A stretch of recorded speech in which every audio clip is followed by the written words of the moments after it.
consider myself pretty fortunate to be able to draw down on the knowledge and expertise and 45 years of wisdom from the banking industry of Mitch, who wrote Planet Ponzi, like a clairvoyant, that book. He wrote it about 2010, explaining why the crash happened and why it's going to happen again. The good thing about talking to Mitch is I get things firsthand. I mean, he's been to Mar-a-Lago and he was at the inauguration as an invited guest. I went to all 3 dinners, and apart from the fact he's dead funny, he's a pretty straightforward guy. And I've read his Substack. He sends it to me sometimes. He'll say, "What do you think?" And I read it last night and I thought, this is really powerful stuff. The thing about Mitch, as he's pointed out, now we've got such a strong vice president with Vance, you can see the movement moving from one election to the other. In other words, the deck of cards are falling down, aren't they?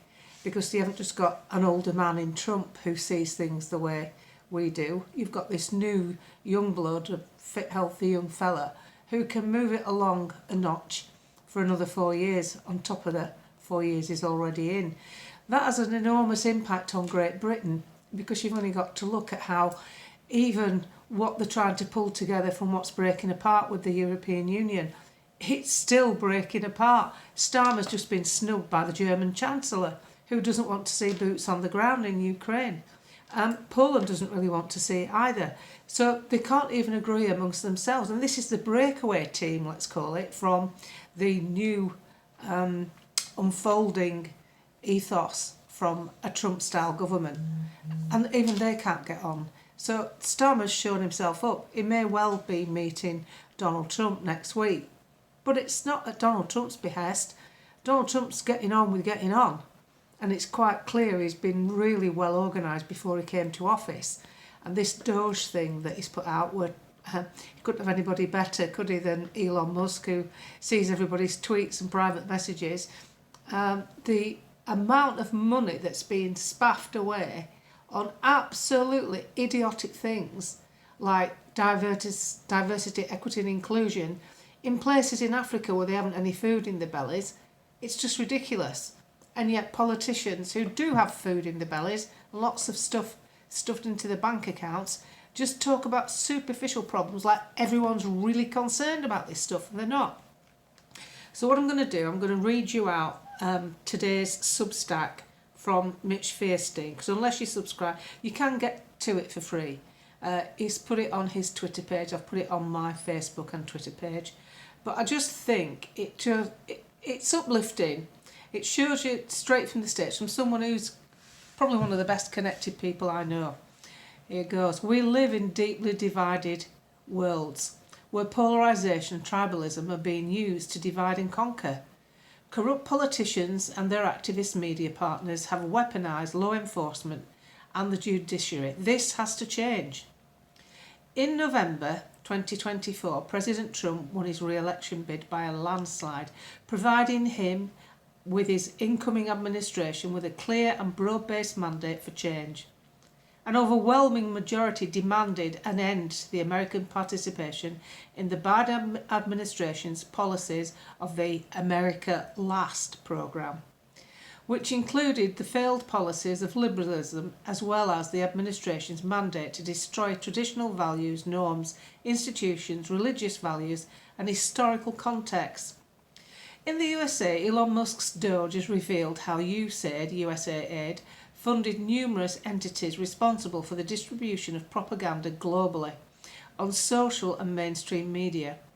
The network of liberal activists included non-government organisations, NGOs, academic institutions, fake fact-checking entities and think tanks. These entities were paid to guarantee that only establishment narratives supporting their actions and ideologues were published.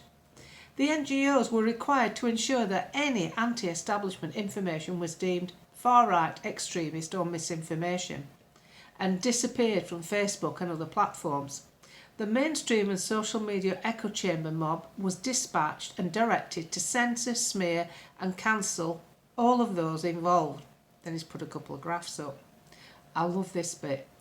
Based upon Musk's disclosure, USAID, the head of the snake, is opaquely and unlawfully funded by both the Biden administration's invasion of the USA by tens of millions of illegal aliens, as well as the housing for these illegal in sanctuary cities.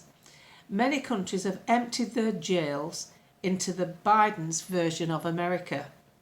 The Biden administration's unlawful actions resulted in rehousing some of the world's most dangerous criminals in major metropolitan areas and under the banner of diversity and strength. I'm going to stop there before I carry on. Does that sound familiar to you? Does that sound like take the badge of USA away and put Great Britain there? It could actually depict us.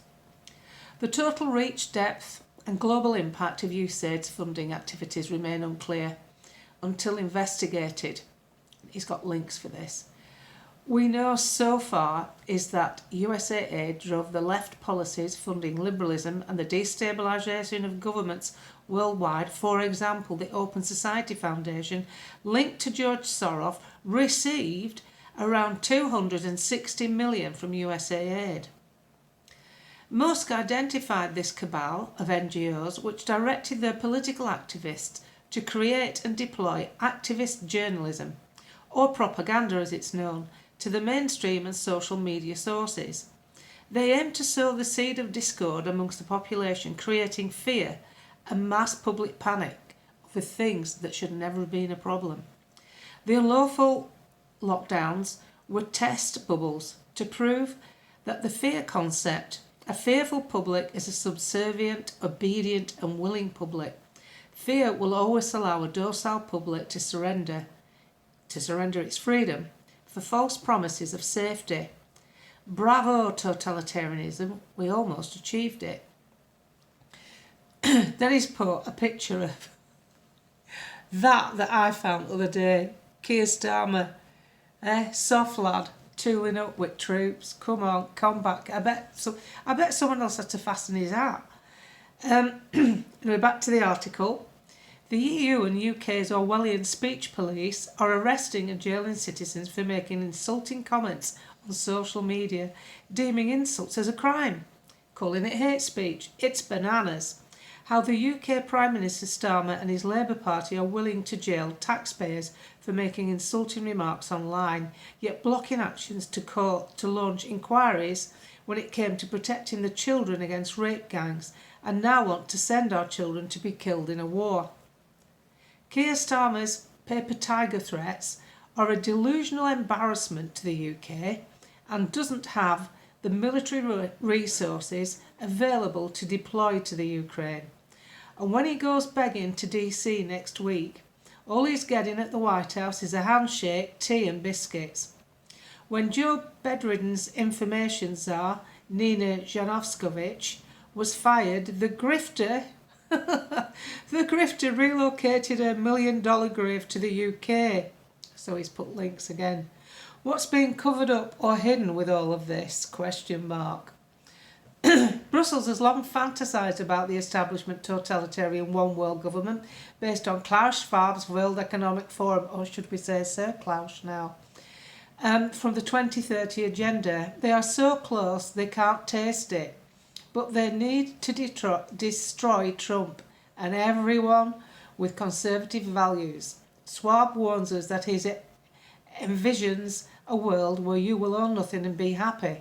President Trump's 2024 re-election has shattered the fantasies of these anti-democratic EU elite. At the Munich Security Conference, Vice President J.D. Vance warned that China and Russia were not the biggest threats to Europe, but the real danger is the enemy within, the EU. EU regulations such as the Digital Services Act DSA adopting the 2024 support of mass censorship. EU member states have placed bans on censored political opposition parties with whom unelected European Commission officials disagree with their conservative viewpoints. Brussels elite politicians are afraid of their voters and feel the need to restrict their voting options. Red Liberal or Blue Liberal, you pick, but if you choose the wrong result, it will be annulled. We witnessed Brussels elite politicians cheering an annulment in Romania's presidential vote last year. More shocking, I didn't know this, more shocking was the EU politician Thierry Breton's warning that should the AfD win in Germany in February, not long, this weekend, February the 23rd, in the 2030 elections, the EU Commission may decide that the election in Germany was subject to foreign interference and it too will be annulled. This is not how democracy works. After Vice President Vance's Munich speech, President Trump reaffirmed Vance's statement that Ukraine would not become a NATO member.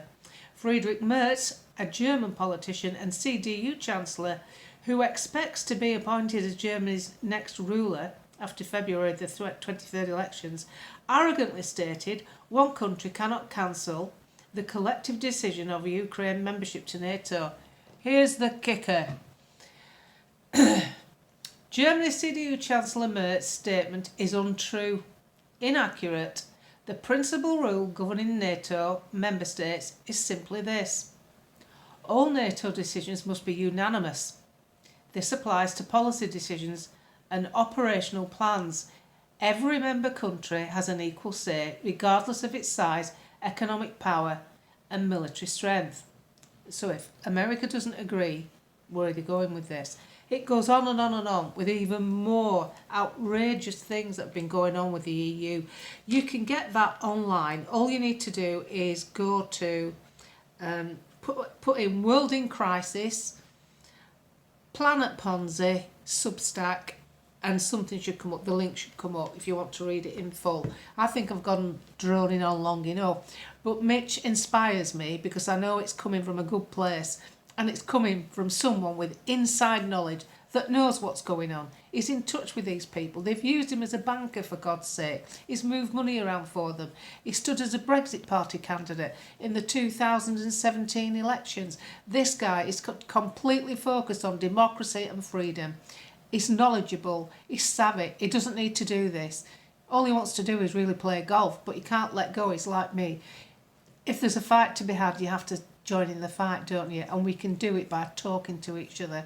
So I was made up when I read that, especially when he said about the legitimacy of NATO's vote, and when he said about the German Chancellor, who basically also told Keir Starmer to wake up, that they're not up for that. And if Germany's saying that, all we can hope for is that the weekend elections in Germany, which are a massive, massive deal, if AfD do win and Alice Wilder it becomes the Chancellor of Germany, things are seriously looking up, and we just have to make sure that they don't come to any shenanigans where the smaller parties, more left-wing who lose, bolt on together to create a bigger majority, because that's what happens in France.